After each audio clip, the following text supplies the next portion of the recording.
agenda socio-culturel.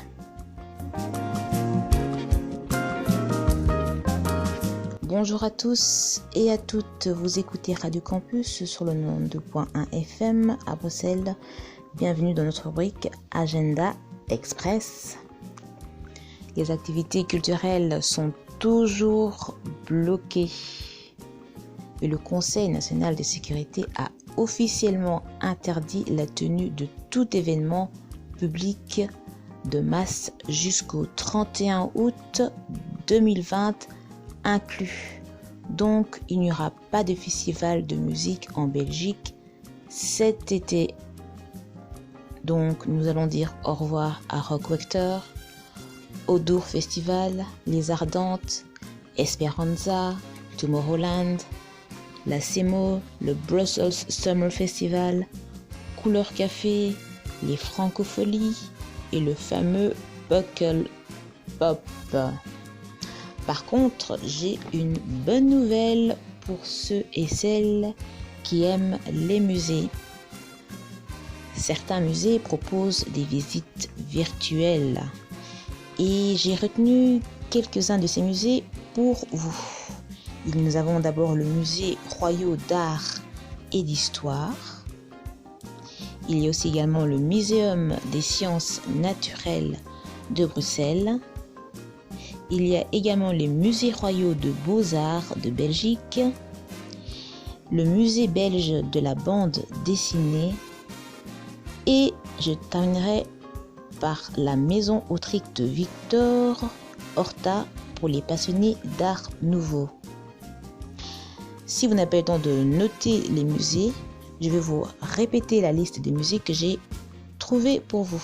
Il y a le musée royal d'art et d'histoire, le Muséum des sciences naturelles de Bruxelles, les musées royaux des beaux-arts de Belgique, le musée belge de la bande dessinée et la maison autrique de Victor Horta. Et voilà, l'agenda socioculturel express, c'est déjà fini. Je vous remercie de nous avoir écoutés et rendez-vous pour la suite du programme dans quelques instants.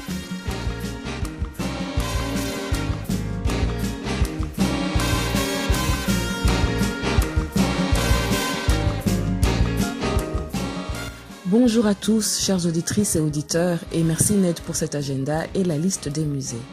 Je me permets de rajouter un appel aux dons de nourriture de première nécessité pour venir en aide aux étudiants africains.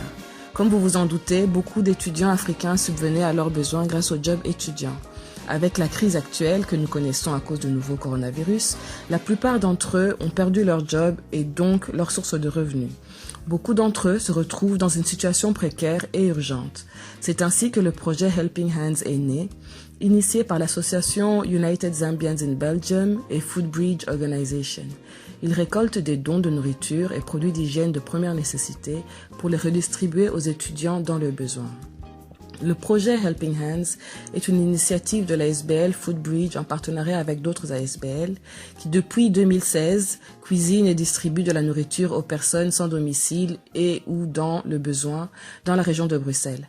Elle travaille essentiellement avec des bénévoles africains et des dons de nourriture venant de la communauté africaine ainsi que des fruits donnés par CollectMet. Avec cette crise du Covid-19, les cuisines que la SBL utilisait, GC de plateau, sont fermées, ce qui fait qu'elle ne distribue que des denrées non périssables pour les personnes dans le besoin et pour venir en aide aux étudiants qui vivent en Belgique, loin de leur famille, à Gand, Louvain, Louvain-la-Neuve, Bruxelles et Anvers. La SBL a donc urgemment, je le répète, urgemment besoin de votre aide car elle est fort sollicitée ces derniers jours. Elle récolte donc du riz, des pâtes, du sel, du sucre, des produits d'hygiène et plus particulièrement des protections hygiéniques féminines qui manquent cruellement. Vous pouvez également leur faire parvenir de l'huile, du dentifrice et tout ce qui est denrées en boîte de conserve. Si vous avez été étudiant loin de chez vous et que vous subveniez à vos besoins grâce au job étudiant, vous comprendrez donc l'urgence de la situation. Vous pouvez directement contacter Regina Mukondola au 0472 30 50 58. Je répète le 0472 30 50 58 pour à votre tour venir en aide aux étudiants africains dans le besoin. Merci déjà d'avance pour eux. C'était donc Média dans votre émission dominicale sur l'arbre à palabre sur le 92.1 FM et tout de suite l'heure politique avec les interviews récoltées par Yves Lodonou. Bon dimanche et surtout restez chez vous.